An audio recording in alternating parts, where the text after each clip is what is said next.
Tyre जलाने वाली फैक्ट्रियों के खिलाफ एनजीटी की कार्रवाई किए जाने की मांग। सहारनपुर जनपद के जिला अधिकारी कार्यालय पर नई दृष्टि नवयुग प्रधान संगठन ने डीएम को सौंपा ज्ञापन। आपको बता दें कि सहारनपुर नई दृष्टि नवयुग प्रधान संगठन ने जिलाधिकारी को ज्ञापन देकर थाना कोतवाली देहात क्षेत्र के अंतर्गत अधिकांश फैक्ट्रियों में एनजीटी के गाइडलाइन को धत्ता बताते हुए पुराने टायर जलाने का कार्य किया जा रहा है, जिससे आसपास रहने वाले लोगों को वायु प्रदूषण की गंभीर समस्या का सामना करना पड़ रहा है और सांस की बीमारियों की चपेट में आ रहे हैं। संगठन अध्यक्ष संजय वालिया ने जिलाधिकारी को सौंपे ज्ञापन में अवगत कराया कि फैक्ट्रियों में टायरों को जलाया जा रहा है, जिससे दुर्गंध युक्त जहरीली गैस निकलती है और आसपास के ग्रामीणों को सांस संबंधी अनेक गंभीर बीमारियों का शिकार होना पड़ रहा है।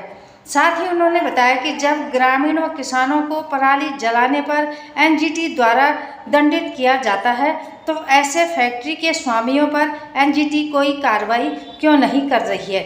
सहारनपुर से महेश कुमार की खास रिपोर्ट। खबरों के साथ जुड़े रहने के लिए चैनल को लाइक, शेयर और सब्सक्राइब अवश्य करें। प्रदूषण विभाग मुर्दाबाद, प्रदूषण विभाग मुर्दाबाद। कि अगर कोई किसान पराली जलाने का काम करता है तो उस पर एफआईआर हो रही है और उससे कहीं ना कहीं 25,000 तक का जुर्माना आप लोग ले रहे हैं। लेकिन जिले के अंदर टायरों की फैक्ट्रियाँ इतनी चल रही हैं जो प्रदूषण को पूरी तरह खंडित कर रही है। संजय वालिया, अध्यक्ष प्रधान संगठन सहारनपुर। आज किस चीज़ को लेकर ज्ञापन दिया गया है? आज एक अलग मुद्दा है।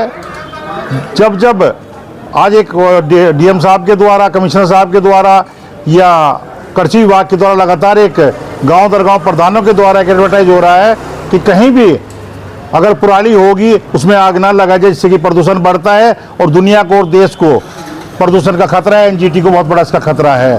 साथ ही मैं कहना चाहता हूँ, जब पराली जलाने पर, जो कि हमारी परंपरा रही है किसानों की कि हम पहले से पराली जलाते हुए आए हैं, उस पर प्रदूषण होने का काम होता है, एनजीटी लगने का काम होता है। आप गिरफ्तारी करने का काम करते हो, तो जो फैक्ट्री टायर जलाने का काम कर रही है, टायरों से प्रदूषण करने का काम कर रही है, गांव में जीना दुर्बल लोगों का हो गया देहात कोतवाली इलाके में, तो क्या उन पर रोक ना लगाई जाए?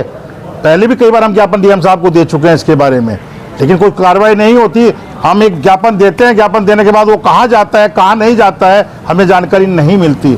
साफ तौर पे कहना चाहते हैं, हमारे देहात कोतवाली में लगभग 17-18 टायरों की फैक्ट्रियाँ हैं, जिनमें गांव शंकरापुरी में रात में 10 बजे पहुंचने का काम इन लोगों ने मुझे बुलवाया। वहाँ इतनी गैस थी कि ये नहीं पता चल रहा था कि गैस आ कहाँ से रही है। वो प्रधान जी उसके घर में देखने का काम कर रहे हैं, दूसरा उसके घर में देखने का काम कर रहा है, और जो हमारे जेई जो इस विभाग के हैं, प्रदूषण विभाग के, सिर्फ पैसा काटने का काम करते। अगर आज हम ये दरखास्त देंगे, उन फैक्ट्रियों पर जाएंगे और सिर्फ पैसा इकट्ठा करने का काम करेंगे, ये बंद करने का काम नहीं करते हैं। निवेदन करने हैं डीएम साहब से, अगर ऐसा नहीं होगा तो हम ग्रामवासी एक एक फैक्ट्री पे खुद जाने का काम करेंगे और वहाँ बैठ के ताला लगाने का काम करेंगे। फिर ये ना कहना कि प्रधान संगठन ग्रामवासियों ने कहीं ना कहीं प्रशासन अपने हाथ में लेने का काम कर लिया है, अपने हाथ में प्रक्रिया लेने का काम कर लिया है। निवेदन है, दिवाली का टाइम है, फसलें बरकरार यहाँ तक होता है, जब वो चलती है फैक्ट्री रात को, तो सुबह जहाँ घास भी पड़ा होता है उसके ऊपर काला काला पड़ा हुआ होता है। घास भी जानवरों को नहीं खिलाया जा सकता। निवेदन है डीएम साहब से। इससे पहले भी फैक्ट्री के बाहर मैंने देखा है कि कुछ ग्रामीण 1 हफ्ते तक बैठे रहे थे, लेकिन फैक्ट्री वो बंद हो गई थी, लेकिन उसके बाद पुणे चालू हो गई। इस मामले में क्या? तो सारा खेल है कि अधिकारियों को पैसे दे दिए जाते हैं, पैसे देने के बाद लिख देते हैं कि जायज़ है। हमें बता दो, जहाँ भी टायरों की फैक्ट्री चलती हो, जहाँ भी कोई ऐसा सिस्टम होता हो, क्या उनके पास कोई ऐसी चीज़ है कि इससे धुएं से प्रदूषण ना फैलता हो? एनजीटी के नाम पर तो बहुत हद तक बड़े बड़े किसान, छोटे छोटे किसान, जिसमें 2 ही बीघे जमीन है, वो गलती से अगर आग लगा दे, उसे भी 25,000 का जुर्माना या 6 महीने की सजा होने का काम हो रहा है। साफ तौर पे इन फैक्ट्रियों को तत्काल प्रभाव से बंद किया जाए और सख्ताई से पेश आया जाए।